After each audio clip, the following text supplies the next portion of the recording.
My name is Emma Vance. I am 30 years old and I live in a quiet apartment in the city. It happened at Thanksgiving dinner. There was no shouting. There was no big fight. My mother simply looked across the table at me, wiped her mouth with a napkin, and told me the truth I had felt my entire life. She looked me in the eye and said, "Emma, you need to understand. Your sister's family will always come first. You are always last." The room went silent. The only sound was the clinking of silverware. I looked at my father. I waited for him to defend me. I waited for him to say she was wrong. Instead, he just nodded. He took a sip of his wine and looked away, agreeing with her silence. My heart broke, but my face stayed still. For years, I had tried to earn their love. I had worked so hard to prove I was worth something to them. But in that 1 second, I realized it would never be enough. They didn't see me as a daughter. They saw me as an option. I didn't scream. I didn't flip the table. I just looked at them with dry eyes and said 3 words. Good to know. That was the moment everything changed. That was the moment I finally stopped trying. But before I tell you how everything flipped, like and subscribe, drop a comment. Where are you watching from? My name is Emma Vance. I am 30 years old. I grew up in a house that looked normal from the outside. We had a nice lawn. We had 2 cars in the driveway. We had family photos on the wall. But if you looked closely at those photos, you would see the truth. In almost every picture, my sister Laya was in the center, smiling, holding my parents' hands. I was usually off to the side, or sometimes, I wasn't there at all because I was the one holding the camera. My house had a ranking system. It wasn't written on a chalkboard, but we all knew it. It was in the air we breathed. Rank number 1 was my father. Rank number 2 was my mother. Rank number 3 was Laya. And then, far down the list, after the house and the cars and the image of a perfect family, there was me. I learned this lesson very young. I remember when I was 7 years old. I fell off my bike and scraped my knee badly. It was bleeding and it hurt. I ran inside crying, looking for my mother. I found her in the kitchen, but she was busy braiding Laya's hair. Laya was sitting on a stool, looking like a princess. "Mom, I'm hurt," I sobbed, holding my knee. My mother didn't turn around. She just sighed, a loud, heavy sigh that meant I was annoying her. "Emma, stop crying," she said. "Can't you see I'm busy with your sister? Go wash it off yourself. You're a big girl." I wasn't a big girl. I was 7. But I went to the bathroom, washed the blood away with cold water, and put a Band-Aid on it myself. That was the beginning of my independence. My parents loved to tell their friends how independent I was. "Emma is so self-sufficient," they would say at dinner parties. "We never have to worry about her." They said it like it was a compliment, but I knew what it really meant. It meant they didn't want to worry about me. It meant they didn't want to put in the effort. Independent was just a nice word for neglected. As we got older, the difference between Laya and me became about money and time. Laya was the fragile one. She was the one who needed help. If she got a C on a test, my parents hired a private tutor. If I got an A on a test, they nodded and said, "Good." They expected it. They never celebrated it, they just expected it. When we were teenagers, the difference became impossible to ignore. I remember the year Laya turned 16. My parents threw her a massive party. They rented a hall. They bought her a beautiful dress.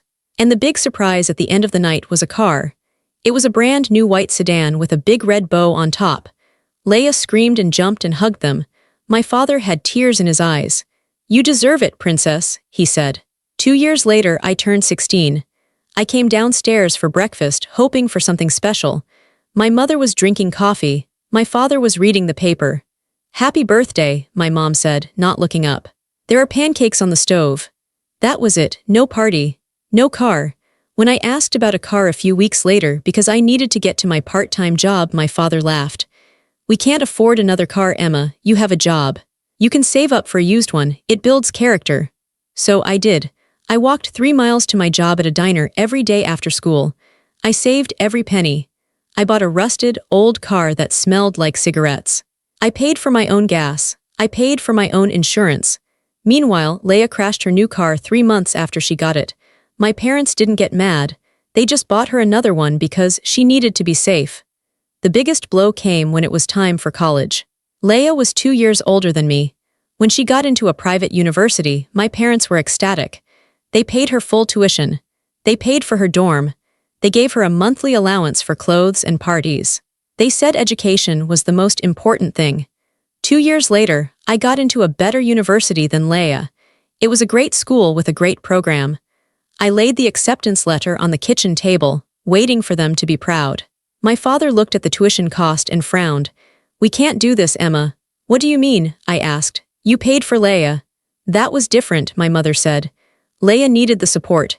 You are smart, Emma, you can get scholarships. You can work, we just don't have the money right now to pay for everything for you." It was a lie. I knew they had money.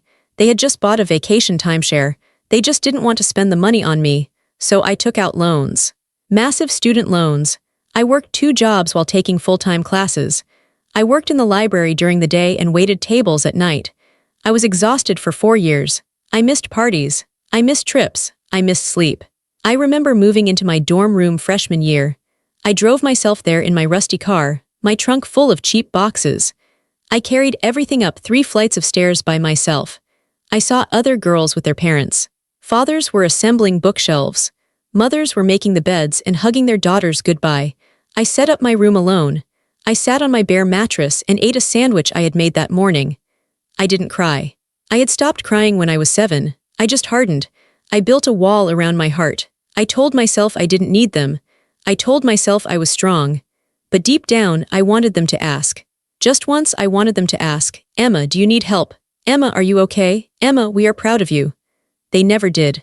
When I came home for holidays, they asked how my grades were, but they never asked how I was paying the bills. They assumed I would figure it out. And because I always did figure it out, they felt justified. They told themselves I was fine. They didn't see the dark circles under my eyes. They didn't see the stress. They didn't see the loneliness. They only saw that I wasn't asking them for money, so I must be okay. Laya, on the other hand, called home every week asking for something. She needed rent money. She needed money for a sorority trip. She needed money because she spent too much on shoes. And every time my father wrote the check, "She's struggling," he would say. "We have to help family." I was family too, but I wasn't the right kind of family. I was the invisible daughter. I was the backup plan. I was the one who existed in the background, making sure I didn't cause any trouble, while Laya stood in the spotlight, consuming everything they had to give. As we became adults, I thought things might change. I thought once we were both out of the house, the playing field would level out. I was wrong. The pattern didn't change, it just got more expensive. My life milestones were treated like items on a checklist. Laya's milestones were treated like national holidays. When Laya got engaged to Noah, it was chaos for a year. My mother talked about nothing else. They planned a wedding that cost more than my entire college education. My mother dragged me to dress fittings, not for me, but to carry Laya's bags and give opinions that they would ignore. I was the maid of honor. That sounds nice, but really, I was the unpaid wedding planner. Laya was disorganized and emotional. She would call me at midnight crying because the flowers were the wrong shade of pink. "You have to fix it, Emma," she would wail. "Mom says you're good at details." So I fixed it. I called the florist. I negotiated with the caterer. I addressed 500 invitations by hand because Laya said her hand hurt. On the day of the wedding, I was running around like a crazy person. I made sure the guests were seated. I fixed Laya's veil. I held her dress while she peed. I didn't eat all day. During the reception, my father gave a toast. He stood up with a microphone, looking handsome in his tuxedo. He spoke for 10 minutes about how beautiful Laya was, how special she was, how much joy she brought to the family. He welcomed Noah as the son he never had. He didn't mention me once. Not even a thanks to Emma for helping. I stood in the back of the room, holding Laya's emergency makeup kit, and smiled until my face hurt. A year later, I got a big promotion at work. I had been working at a marketing firm for 3 years, grinding, staying late, proving myself. They made me a senior manager. It was a huge deal. My salary doubled. I finally felt like my hard work was paying off. I called my parents to tell them. "Mom, Dad, I have news," I said, excited. "Oh, that's nice," my mom said, her voice distracted. "Hold on, Emma. Laya is on the other line. Her baby has a fever." She clicked over. She left me on hold for 10 minutes. When she came back, she didn't even ask what my news was. "Sorry, Emma. Little Mikey has a temperature of 99. We have to go over there and help Laya. She's panicking." "But Mom, I got promoted," I said quickly. "I'm a senior manager now." "That's good, honey. That's really good. That means you're secure. We're proud of you. Okay, we have to go. Bye." The line went dead. I sat in my apartment, holding my phone, listening to the silence. Secure? That was the word they used. Not wonderful, not amazing. Just secure. They liked that I was secure because it meant they didn't have to worry about me. It meant I could stay in my box, quietly successful, while they rushed to save Laya from a low-grade fever. Then came the baby showers, the christenings, the birthday parties for my nephew. Each one was a production. My parents poured money into Laya's new family. They bought the crib. They bought the stroller. They started a college fund for Mikey before he was even born. I remember asking my dad about retirement once. I was worried they were spending too much. "Dad, are you sure you can afford all this?" I asked. "Laya and Noah should be paying for their own baby gear." My dad got defensive. "It's our grandchild, Emma. It's our joy. You'll understand when you have kids. Besides, Laya and Noah are just starting out. It's hard for young couples these days." I was a young couple. Well, I was a young, single woman, and it was hard for me too, but that didn't matter. The most painful moment of the pattern happened 2 years ago. I was sick. I had a severe flu, maybe even pneumonia. I was living alone in the city. I felt like I was dying. I couldn't get out of bed to get water. I was burning up with fever. I called my mother. My voice was raspy and weak. "Mom, I'm really sick," I whispered. "I need help. Can you come or maybe send Dad?" "Oh, Emma," she said. "We can't right now. We promised to watch Mikey this weekend so Laya and Noah could go to a winery for their anniversary. They really need this break. They've been so stressed." "Mom, I can't walk to the kitchen," I said, tears leaking out of my hot eyes. "Order some soup delivery, honey. Take some Tylenol. You're tough. You'll shake it off. Call us on Monday." She hung up. I laid in my bed for 3 days, fading in and out of consciousness. Finally, my friend Ava, who I hadn't known very long at the time, came over to check on me because I wasn't answering texts. She found me dehydrated and scared. She took care of me. She brought me Gatorade and soup. She sat by my bed and put cool cloths on my forehead. Ava, a friend, did what my mother refused to do. When I talked to my parents the next week, they acted like nothing happened. "Feeling better?" my dad asked cheerfully. We saw the pictures from the winery. Laya looked so happy. That was the pattern. My pain was an inconvenience to them. Laya's pleasure was a priority. My achievements were expected chores. Laya's achievements were miracles. I started to feel less like a daughter and more like a utility. I was like the electricity or the running water in their lives. They only noticed me if I stopped working. As long as I was functioning, paying my bills and staying quiet, they ignored me. But if the electricity goes out, people panic. And my family was about to face a blackout they didn't see coming. It was a Sunday afternoon. I was at my apartment, enjoying the quiet. I had just made coffee and opened a book. My phone rang. It was my father. "Emma," he said. His voice was serious, not the cheerful voice he used when talking about Laya's kid. This was his business voice. "We need you to come to the house. Now, is everything okay?" I asked, my stomach tightening. "Is Mom okay? Just come, it's a family meeting, it's urgent." He hung up. I drove to my parents' house with a knot in my chest. I thought someone had cancer. I thought someone had died. I thought there was a genuine tragedy. When I walked into the house, the atmosphere was heavy, but it wasn't sad. It was tense. My parents were sitting at the dining room table. Laya and Noah were there, too. Laya's eyes were red and puffy, like she had been crying for hours. Noah, her husband, was looking down at his lap, refusing to make eye contact with anyone. There was no food on the table, no coffee, just a mountain of papers, envelopes with red stamps, menacing-looking letters. "What's going on?" I asked, putting my purse down. "Sit down, Emma," my mother said. She sounded tired, but also determined. I sat. I looked at the papers. I saw the logos, a bank, a credit card company, a mortgage lender, and a letter from the private school where Mikey went to kindergarten. "Laya and Noah are in a bit of trouble," my father said. He said it softly, gently, protecting them even now. "A bit of trouble?" I reached out and took one of the papers. It was a foreclosure warning. "Dad, this is a foreclosure notice. This isn't a bit of trouble, they are losing their house." Laya let out a sob. "It's not our fault," she cried. "The interest rates went up, and Noah's bonus wasn't as big as we thought, and everything is so expensive." I looked at Noah. He was wearing a designer watch. Laya was wearing a sweater that I knew cost $300. Their car in the driveway was a luxury SUV. "How much?" I asked directly. My father pushed a piece of paper toward me. He had done the math. He had added it all up. I looked at the number. It was staggering. It was tens of thousands of dollars. It was credit card debt, overdue mortgage payments, unpaid tuition, car payments. They were drowning. They had been living a life they couldn't afford for years, probably banking on my parents to bail them out. "We've gone through our savings," my mother said. "We gave them what we could last month, but it wasn't enough. We can't touch our retirement accounts without a huge penalty." I looked at them. Okay, so they need to sell the house. They need to sell the cars. They need to move into an apartment and get jobs that pay better. Or spend less. The room went silent. They looked at me like I had suggested we sell Laya into slavery. "Emma," my mother said, her voice dropping to a whisper, "they can't move. Mikey is in school. They can't disrupt his life. And they can't sell the cars. They need them for work. Image is important in Noah's line of work." "So what is the plan?" I asked. I truly didn't know what they expected. If you have no money and they have no money, then they have to change their lifestyle. My father cleared his throat. He looked me right in the eye. He didn't look ashamed. He looked expectant. "We need you to handle the rest, Emma." I froze. I thought I heard him wrong. "What?" "You're the only one with liquid assets," he said calmly. "We know you've been saving. You have that promotion money. You don't have a family to support. You have low expenses. You can cover the arrears and get them back on track." I looked around the table. Laya was looking at me with big, wet, pleading eyes. Noah was still looking at the floor, the coward.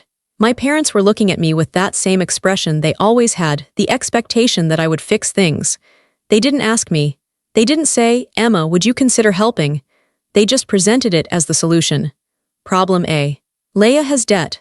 Solution B. Emma pays it. "You want me to pay their debt?" I asked, my voice shaking slightly. "All of it." "Just the urgent stuff," my mother said quickly. "The mortgage, the tuition, the credit cards can wait a little bit. But we need to stop the foreclosure and keep Mikey in school." "It's about $40,000 right now," my father said, "to stop the bleeding." $40,000. That was my down payment for a house I wanted to buy one day. That was my emergency fund. That was my freedom. "Why?" I asked. "Because we are family," my mother said. "And family helps family." But they didn't mean family helps family. They meant Emma helps Laya. Always. The unfairness of it hit me like a physical blow. I looked at the papers again. I saw charges for vacations. Charges for expensive dinners. Charges for clothes. While I was eating sandwiches and saving every penny, they were living like kings. And now, my parents wanted me to pay for the party I wasn't even invited to. "This is a crisis," my father said, sensing my hesitation. "We don't have time for debate, Emma. They have until Tuesday." It was Sunday. They had waited until the last possible second, and now they were dumping the bomb in my lap. The silence in the dining room was thick. I could hear the grandfather clock ticking in the hallway. Tick, tock, tick, tock. Each second felt like a demand. "You don't have the same expenses," my mother said, breaking the silence. She spoke as if she was explaining a simple math problem to a child. "You live in a small apartment. You drive an older car. You don't have children. It just makes sense, Emma." "It makes sense," I repeated. "It makes sense that I work 60 hours a week, save my money, and deny myself things so that I can pay for Laya's vacations and Noah's watch." "Don't be petty," my father snapped. It was the first time he raised his voice. "This isn't about watches. This is about your sister's home. This is about your nephew's stability. Are you really going to let them be homeless because you want to hoard money?" Hoard money. That's what he called my savings. My safety net. The money I saved because I knew no one else would ever help me. "I'm not hoarding," I said, trying to keep my voice steady. "I'm saving for my own future. I want to buy a house too. I want to have a family one day too." Laya sniffled loudly. "We really need you, Emma. Please, I promise we'll pay you back." "How?" I asked her. "How will you pay me back? You can't even pay your electric bill." "We'll figure it out," she cried. "Noah is up for a promotion next year." "Next year?" I laughed, a dry, humorless laugh. "So for the next year I'm supposed to support you." "We knew you'd come through," my father said, ignoring my question. He was using a technique he used in business. "Assume the sale is made. Assume the agreement. I'll call the bank tomorrow and tell them the funds are coming. You can wire the money to Laya's account on Monday morning." He stood up, signaling the meeting was over. He was so confident. He was so sure of my place in the hierarchy. I was the reliable one, the strong one, the one who didn't need anything and had everything to give. They assumed my entire life existed to fill the holes in theirs. They thought my money was actually family money, meaning Laya's money. I looked at my mother. She was walking over to Laya, hugging her. "It's going to be okay, sweetie. Emma is going to handle it. Don't cry." She was comforting the person who caused the problem. She wasn't looking at me. She wasn't thanking me. She wasn't asking if this would hurt me financially. She was just relieved that her favorite daughter was safe. I felt a coldness spread through my chest. It wasn't anger anymore. It was clarity. For 30 years, I had been fighting for a position in this family that didn't exist. I wanted to be valued. I wanted to be respected. But to them, I was just a resource. I was an insurance policy. If I paid this money, it would never end. Next year, it would be a new car, then a renovation, then Mikey's college. If I paid this now, I was signing a contract to be their servant for the rest of my life. My father turned to me. "Well, can we count on the transfer Monday morning?" He looked impatient. He wanted to go watch the football game. He wanted this little problem to go away so he could relax. I looked at him. I looked at my mother coddling Laya. I looked at Noah, the man who couldn't provide for his family but wouldn't sell his luxury car. I stood up. My legs felt shaky, but my mind was sharp. "I need to check my accounts," I lied. I needed time. I needed to get out of that house. The air was suffocating me. "What is there to check?" my mother asked sharply. "You told me last month you hit your savings goal." "I need to move some things around," I said.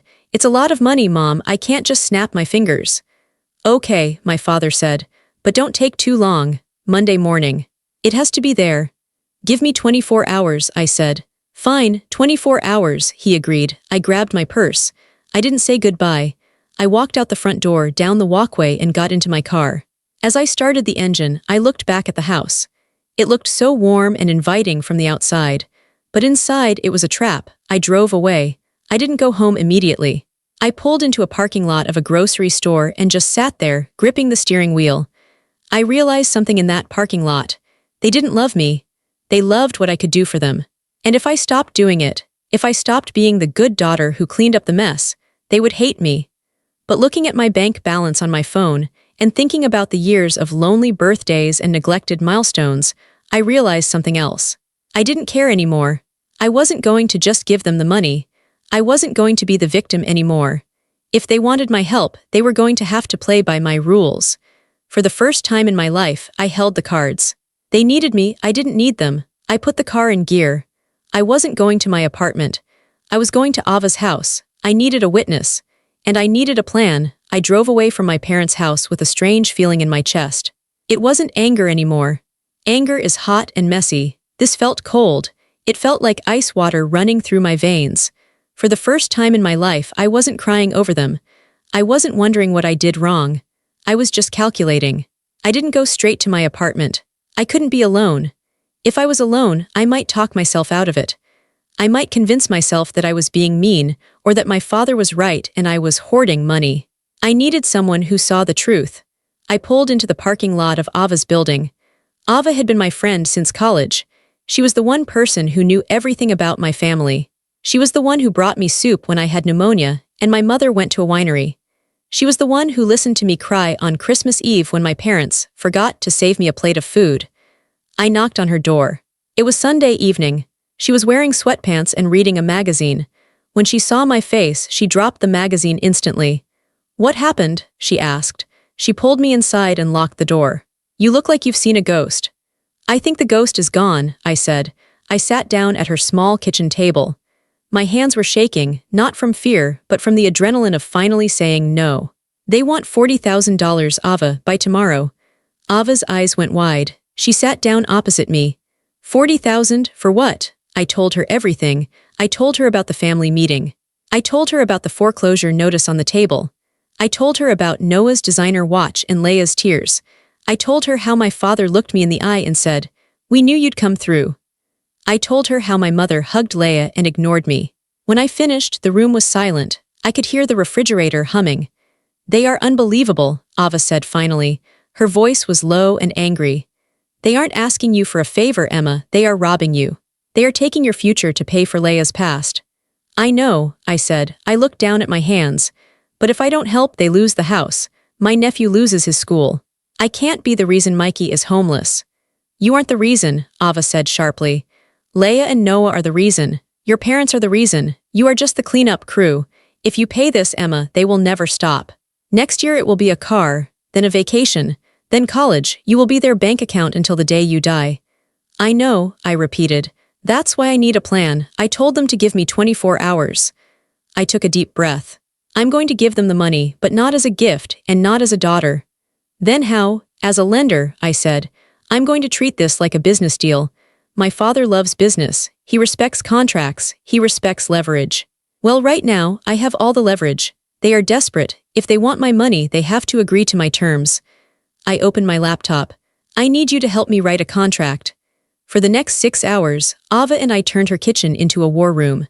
We made coffee. We got out legal pads. We researched loan agreements online. The first step was securing myself. Before I could help them, I had to make sure they couldn't hurt me. I logged into my bank account. The number on the screen represented 10 years of skipped vacations, overtime shifts, and brown bag lunches. It was my freedom fund. I opened a new account at a completely different bank, a bank my parents didn't use. I initiated a transfer for the majority of my savings, leaving just enough in the old account to cover the loan amount. Why are you moving it? Ava asked. Because I don't trust them, I said, typing in my password. If my dad knows which bank I use, he might try to talk a teller into giving him information. He's done it before. I need to be invisible to them financially. I clicked transfer. It felt like locking a heavy door. Next, I changed my beneficiaries. For years, my life insurance policy listed parents as the beneficiaries. If I died, they would get everything. I deleted their names. I typed in Ava Miller as the temporary beneficiary until I could set up a trust. You don't have to do that, Ava said. Yes, I do, I said. If I get hit by a bus tomorrow, I don't want my death to pay for Laya's new swimming pool. Then, we started on the contract. It had to be perfect. It had to be undeniable. I didn't want a handwritten note on a napkin. I wanted something that looked terrifyingly official. Loan agreement lender, Emma J. Vance borrowers, Laya and Noah P. Davis guarantors. Robert and Susan Vance Section 1. The principal. The amount was $42,500. We added $2,500 to the original request to cover a buffer for the lawyers I might need later. Section 2. The interest. You have to charge interest, Ava said. If you don't, the IRS considers it a gift, and psychologically, if it's free, they won't respect it. 5%, I suggested. That's lower than a mortgage rate, but high enough to be real. 5%, Ava agreed. We calculated the monthly payments. It would take them 5 years to pay me back. 5 years of writing a check to the sister they ignored. Section 3, the conditions. This was the most important part. This was where the money stopped being just currency and started being a tool for change. They have a spending problem, I said. If I pay off their debt, but they don't change their habits, we'll be back here in 6 months. I typed out condition, A. The borrowers must attend certified financial counseling once a month for 12 months. Proof of attendance must be emailed to the lender by the 5th of every month. Failure to attend results in the immediate demand for full repayment. That's good, Ava said. It forces them to learn. Now for the hard part, I said. I stared at the blinking cursor. The family dynamic, the way they treat me. I can't fix it with money, but I can force them to look at it. I typed condition B. The guarantors, mom and dad, and the borrowers must attend family therapy sessions with the lender. These sessions will occur twice a month for the first 6 months. The therapist will be selected by the lender. The cost of therapy will be split between the borrowers and the guarantors. They are going to hate that, Ava said. Your dad doesn't believe in therapy. He thinks it's for weak people. He also thinks paying his own bills is for other people, I said dryly. He doesn't have a choice. If he wants to save his reputation and keep his daughter in her house, he sits on the couch and talks about his feelings. Then came condition C, the one I was most scared to write. I need them to admit it, Ava, I whispered. I need them to admit that it wasn't fair. For 30 years, they've gaslit me. They told me I was imagining it.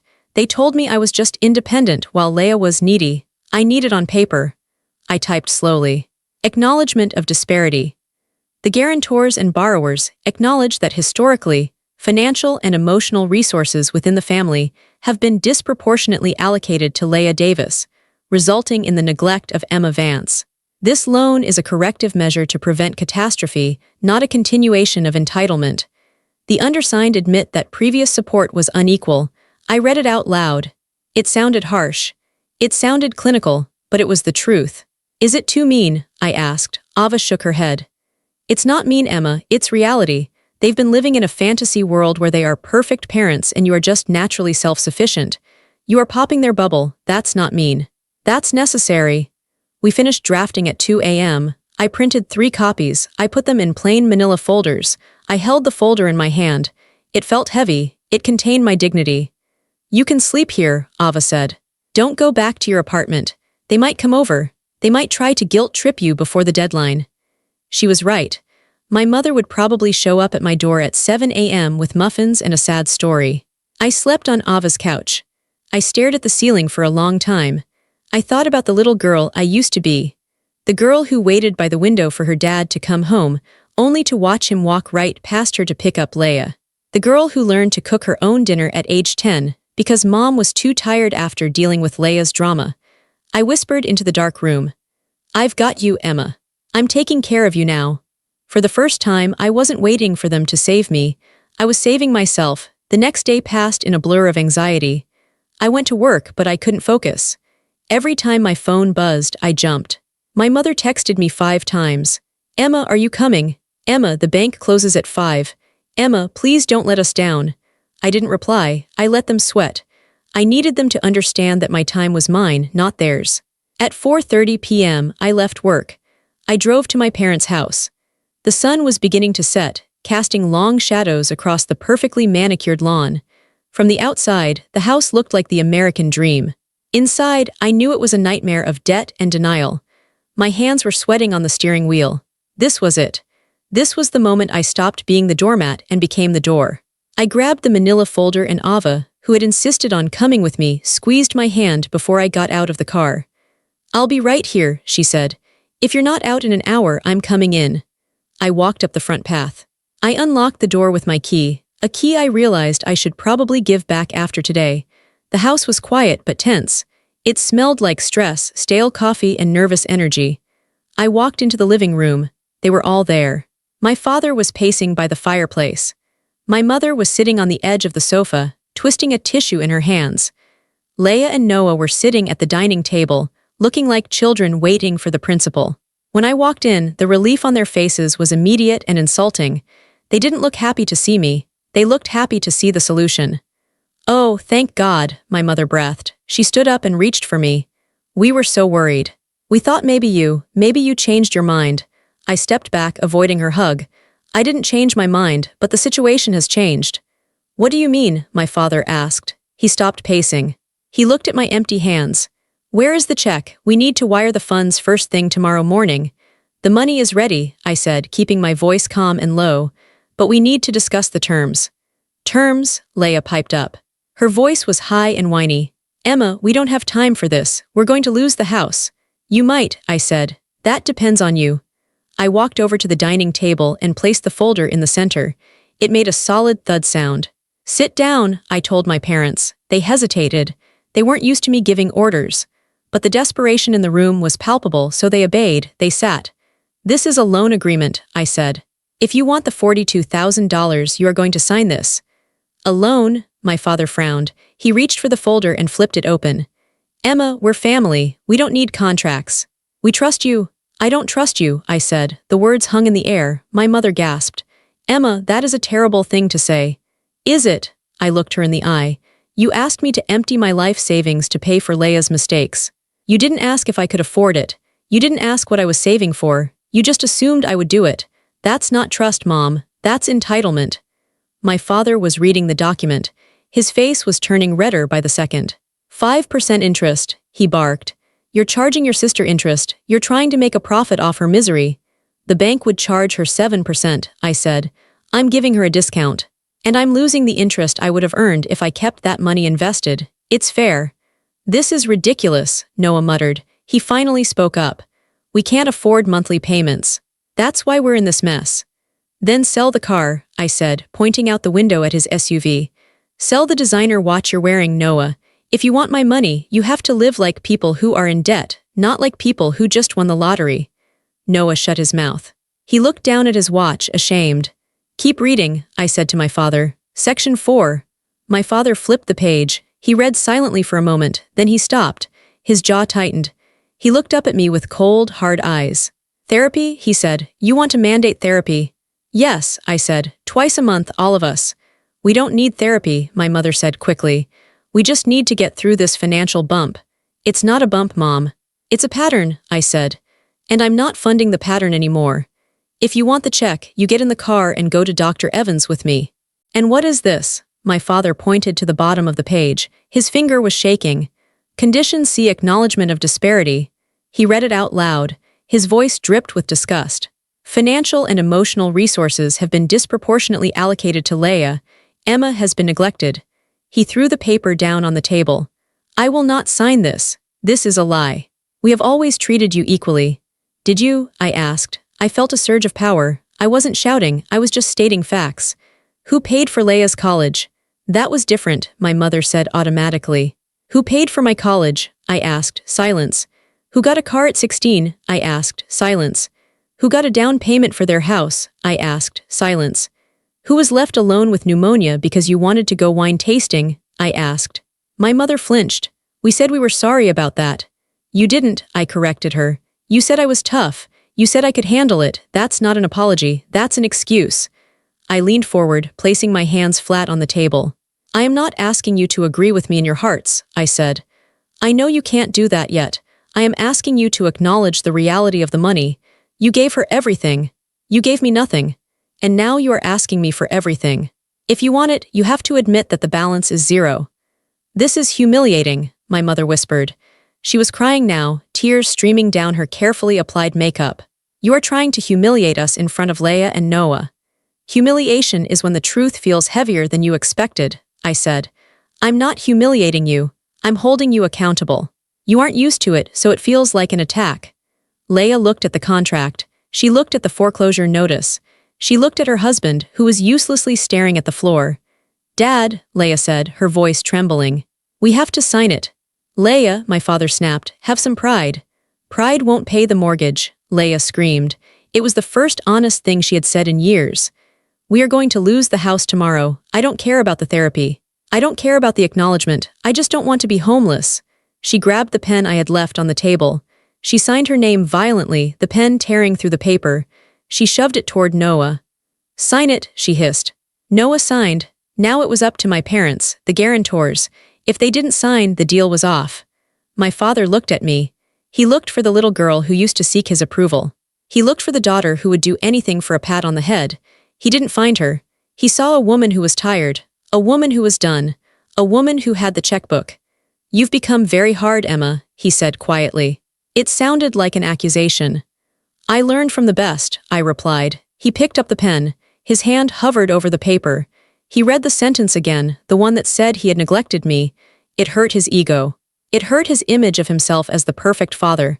But he was a pragmatist. He knew the math. He signed. He slid the paper to my mother. She couldn't even look at me. She just signed her name, her hand shaking so bad the signature was barely legible. I reached out and took the folder. I checked every signature. I checked the dates. Okay, I said. I closed the folder. I will wire the money to the bank directly tomorrow morning. I will not send it to Laya. I will pay the creditor myself. You don't trust us to even handle the transfer? My father asked bitterly.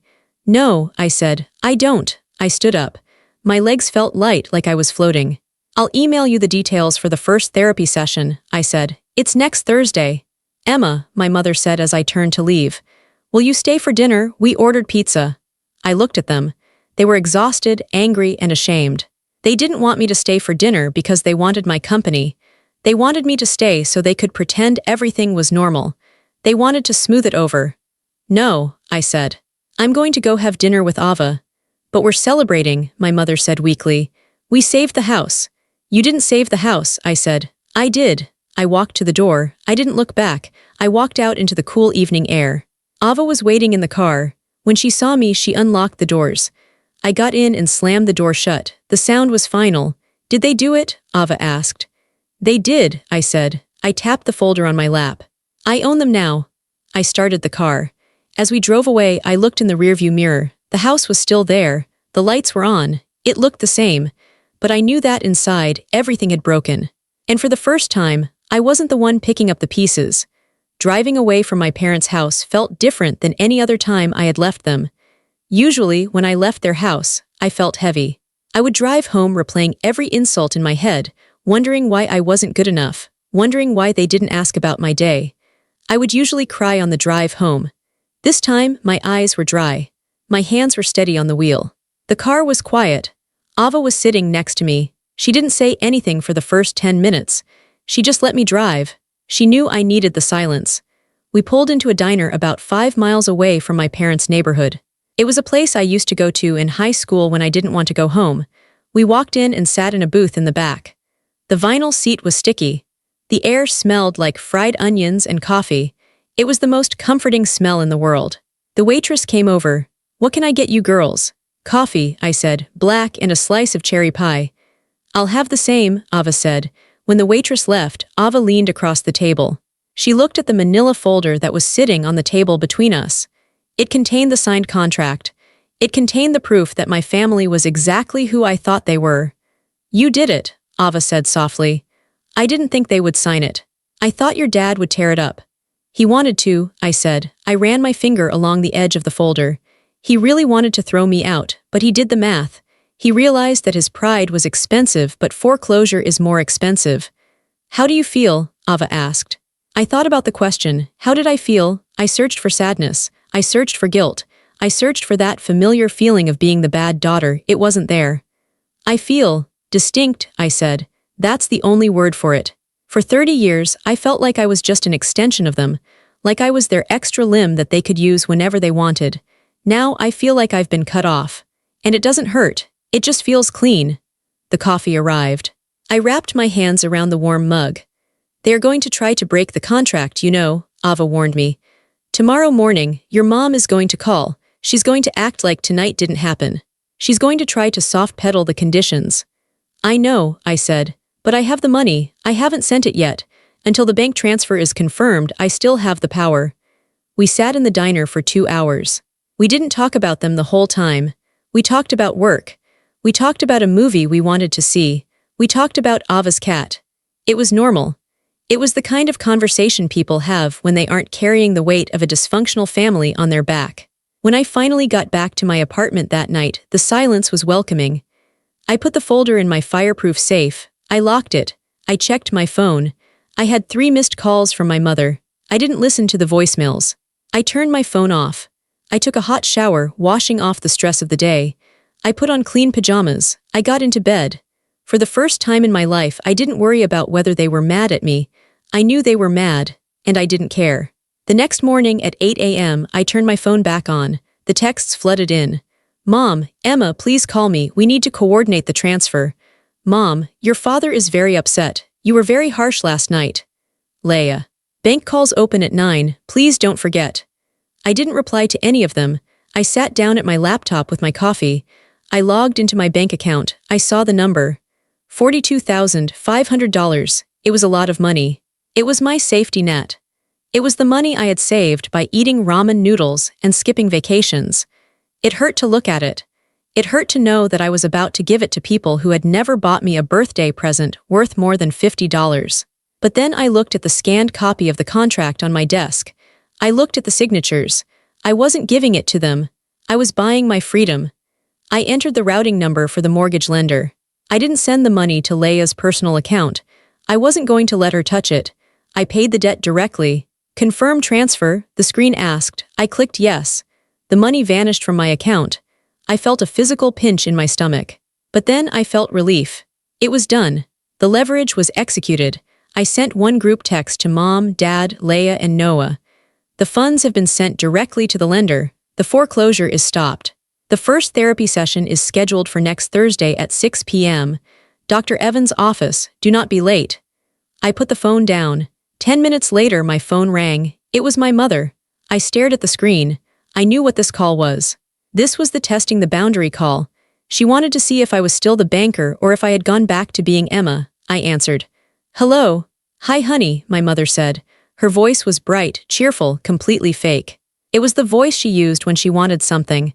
"We got the text. Thank you so much. Laya's so relieved. She's crying happy tears." "Good," I said. "She should be." "Listen," my mom continued, her voice lowering to a conspiratorial whisper. About next Thursday. Dad has his golf league on Thursdays, and Laya has yoga. We were thinking maybe we could skip this first session. Give everyone time to cool down. We can start the therapy next month. I didn't say anything, I just listened to the silence on the line. I let it stretch out. Emma, she asked nervously. Are you there? I'm here, I said. If Dad goes to golf and Laya goes to yoga, that's fine. But if you miss the first session, the deal is void. I will call the bank and cancel the transfer.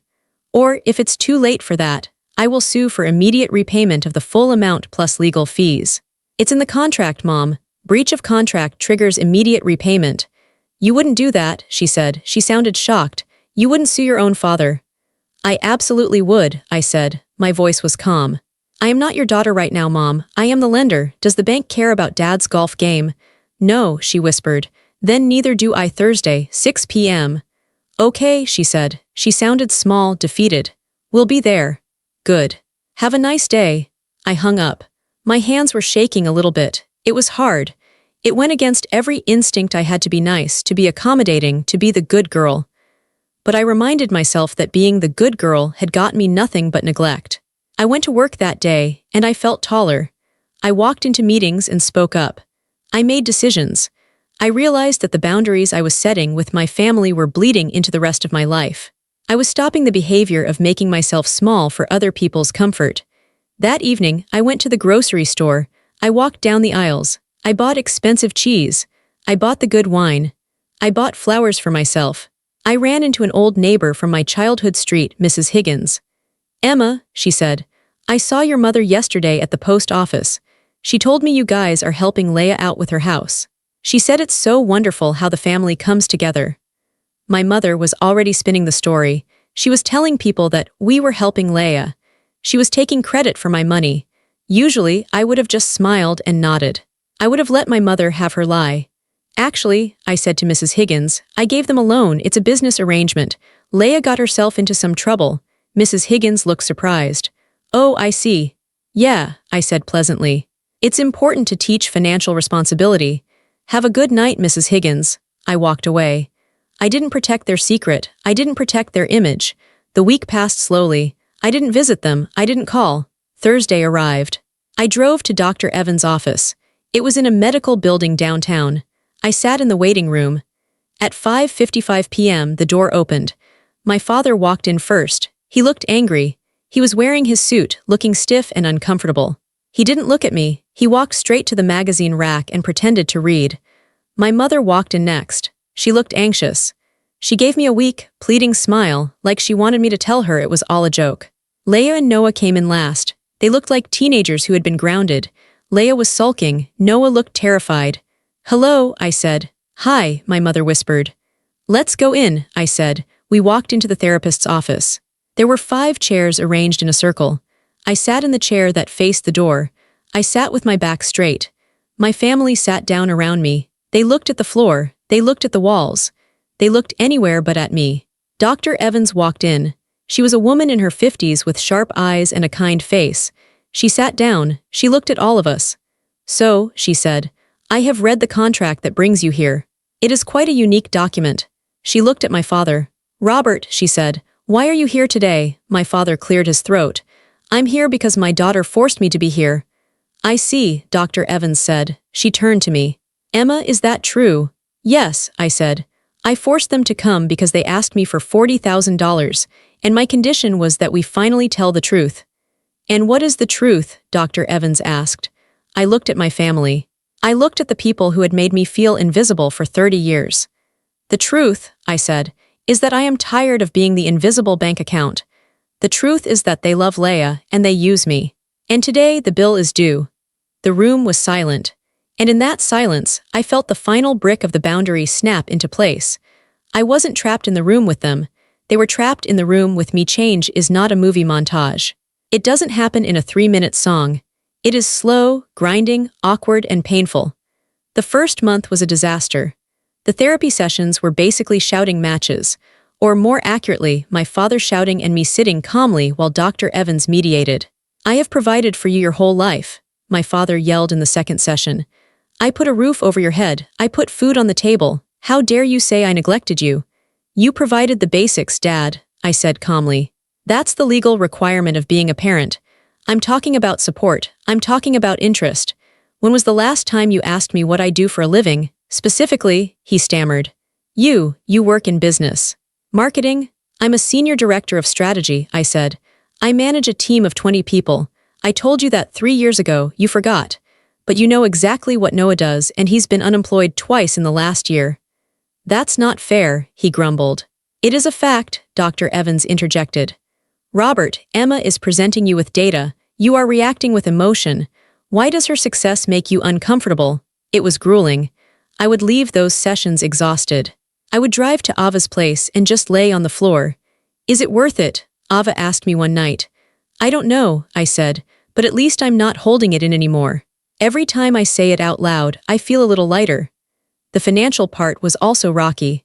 On the first of the month, the first payment was due, $708.33. I checked my account at 9 a.m. Nothing. I checked at noon. Nothing. I sent a text to Laya. Payment is due by 5 p.m. If it is not received, the late fee is $50. If it is not received by tomorrow, default proceedings begin. She texted back immediately. I'm trying, the bank transfer is stuck. Can I Venmo you? No, I wrote. Per the contract, it must be an OC transfer. Figure it out.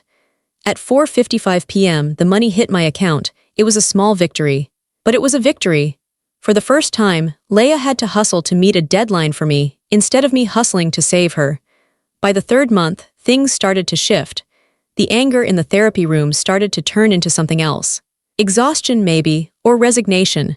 My mother stopped trying to defend herself and started listening. We spent an entire session talking about the pattern. I brought in a list. I listed every major event in the last 10 years. Laya's wedding, parents' contribution $30,000. My role, unpaid planner. My graduation, parents' contribution, dinner at a chain restaurant. My role, driver. Laya's house, down payment gift, $20,000. My car, $0. Dr. Evans made them look at the list. Susan, she asked my mother, when you look at this list, what do you see? My mother put on her reading glasses. She looked at the paper. She traced the numbers with her finger. I see that we helped Laya a lot, she said quietly. And Emma, we didn't help Emma as much. Why? My mother looked at me. Her eyes were sad, because Emma never asked. She was always so quiet. She just did things. We thought she didn't need us. I needed you, I said. My voice cracked. It was the first time I showed emotion in the room. I needed you to offer. I shouldn't have to beg for my parents to care about me. Laya asks, so she gets. I don't ask, so I get nothing. That taught me that your love is something I have to negotiate for. My mother started to cry, but it wasn't the manipulative crying she used to do. It was real tears. I'm sorry, she whispered. We got lazy. It was easier to give to Laya because she was loud about her needs. You were quiet, so we ignored you. That was wrong. It wasn't a magic fix, but hearing my mother admit that she was lazy with her love was a breakthrough. It validated everything I had felt. I wasn't crazy. I wasn't ungrateful. I was just neglected because I was low maintenance. The biggest shift, however, came from Laya. In the 4th month, Laya came to therapy wearing a uniform. It was a polo shirt with a logo for a local boutique. I got a job, she announced. She didn't say it to brag, she said it nervously. That's great, Dr. Evans said. I had to, Laya said, looking at me. Noah's check wasn't enough to cover the loan payment to Emma and the grocery bill, so I'm working 3 days a week. She looked at me, waiting for me to make a snarky comment, waiting for me to say, it's about time. But I didn't. I looked at her tired face. I looked at her sensible shoes. Good for you, Laya, I said sincerely. How is it? It's hard, she admitted. My feet hurt. Customers are mean. I don't know how you've done this for 10 years. You get used to it, I said. For a second, we weren't the golden child and the scapegoat. We were just 2 women who knew what it felt like to have sore feet after a long shift. I sent the payment this morning, Laya added. I saw, I said. Thank you, it was a transaction. But it was also a moment of respect. She was paying me back. She was earning her way. By the 6th month, the atmosphere in the room was completely different. The anger was gone. It was replaced by a tentative, awkward peace. My father was the last to break. He held onto his pride like a shield. In our final mandated session, Dr. Evans asked us to say one thing we wanted from the future relationship. I went first. I want a relationship where I am not a resource. I want to be a daughter, not a bank. Laya went next. I want to learn how to take care of myself. I'm scared, but I want to do it. My mother said, I want to know Emma, the real Emma, not the one I assumed she was. Then it was my father's turn. He sat there, his hands clasped on his knees. He looked older. The stress of the near foreclosure and the reality check of the last 6 months had aged him. He looked at me. I want you to respect me again, he said. His voice was rough. I respect honesty, Dad, I said. I respect fairness. If you give me those things, I will respect you. He nodded slowly. I can do that, I can try. And the money, I asked. Are we clear on the money? We're clear, he said. Laya pays her own bills, you keep your own money, I see that now. We crippled her by helping her too much, and we pushed you away by helping you too little. He took a deep breath. You were right, Emma, about the contract. We needed a shock, we were sleepwalking. Hearing my father say, you were right, was something I never thought would happen. It didn't fix the past. It didn't give me back my childhood. But it gave me a future where I didn't have to fight him anymore. We walked out of that office into the parking lot. The sun was setting. Well, my mother said, standing by her car. That's it, 6 months. Yep, I said. Are you coming for Sunday dinner this week? She asked. She didn't demand it. She didn't assume. She asked. I thought about it. I checked my internal emotional state. Did I want to go? I'm busy this Sunday, I said. Ava and I are going to a concert. My mother's face fell slightly, but she caught herself. Okay, that sounds fun, have a good time. Maybe next week, I offered. Next week would be lovely, she said. She hugged me. It was a brief hug. It wasn't suffocating. I watched them drive away. Laya and Noah in their used sedan, my parents in their car. I walked to my car. I got in. I didn't feel lonely. I felt complete. I had forced them to see me. It took a crisis, it took money, and it took a contract. But they finally saw me. And more importantly, I saw myself. I wasn't the victim anymore. I was the architect of my own life for years. I had been living in a small, dark apartment because I was saving every penny, terrified of the future. I was saving for a disaster. I was saving because I knew I had no safety net. But now, I realized that I was the safety net. I was the strong one, and I deserved to live in a place that reflected that. I bought a condo in the city. It wasn't a mansion, but it was beautiful. It had floor-to-ceiling windows. It had hardwood floors. It had a kitchen island made of white marble. On moving day, I didn't call my father to ask for his truck. I didn't call my mother to come help me pack. I hired a moving company. 3 strong men came and wrapped my furniture in plastic. They carried the heavy boxes. They drove the truck. I drove my car, with Ava in the passenger seat holding a plant. This is it, Ava said as we pulled up to the building. The new era, the Emma era, I joked. We spent the day unpacking. But it wasn't stressful. We played loud music. We ordered pizza. We drank champagne out of mugs because I hadn't unpacked the glasses yet. By Saturday morning, the place was mostly set up. I woke up early. The sun was pouring in through the big windows, filling the living room with golden light. It was quiet. I walked into my new kitchen. I started the coffee maker. The smell of fresh coffee filled the air. I stood there, leaning against the counter, looking out at the city skyline. I thought about the always last version of Emma. That girl felt so far away now. That girl was desperate for a crumb of attention. That girl would have paid the $40,000 just to get a thank you that never would have come. I wasn't her anymore. My phone buzzed on the counter. I picked it up. It was a notification from my bank.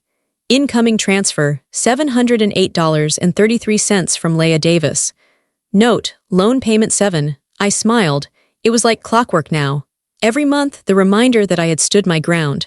Then, a text came in from my mother. Hi honey, just thinking of you. Hope the new apartment is settling in well. Dad found an old box of your childhood books in the attic. Do you want them, or should we donate them? I stared at the message. In the past, she would have just thrown them away without asking, or she would have dropped them off at my house without warning, cluttering up my space. Now she was asking. She was respecting my space. She was giving me the choice. I typed back. I'd love to look through them. I'll come by next Sunday to pick them up. Sounds great, she replied. We'll make lunch, taco bar. I know that's your favorite. I paused. She remembered my favorite food. It was a small thing, a tiny thing, but it mattered. Taco bar sounds perfect, I wrote. I put the phone down. Ava walked into the kitchen, yawning. She was wearing mismatched socks. Who are you texting? She asked, pouring herself a cup of coffee. My mom, I said, we're doing lunch next Sunday. On purpose, Ava raised an eyebrow. On purpose, I said. They're making tacos, Ava smiled. Well, look at that, progress. Yeah, I said, progress. I picked up my coffee cup and walked over to the living room couch. I sat down and tucked my legs under me. I looked around my apartment. It was clean. It was bright. It was mine. I realized that forgiveness isn't a moment where everything magically becomes okay. It isn't forgetting the pain. I would never forget the feeling of sitting at that dining table being told I was last. Forgiveness is just deciding that the past doesn't get to control the future. I had taken the weapon, money, that they used to control the family, and I had turned it into a tool to fix it. I had stopped waiting for them to change, and I had forced the change myself. Families are like old houses. Sometimes the foundation cracks. Sometimes the roof leaks. You can ignore it and let it collapse, or you can do the hard, expensive, painful work of repairing it. I did the work. I paid the price. And now I could finally rest. I took a sip of my coffee. It was hot and bitter and perfect. Ava sat down next to me and opened a book. What are we doing today? Nothing, I said. Absolutely nothing. And for the first time in my life, nothing didn't feel like emptiness. It felt like peace. I closed my eyes and let the sunlight warm my face. I was first in my own life. And that was the only ranking that mattered.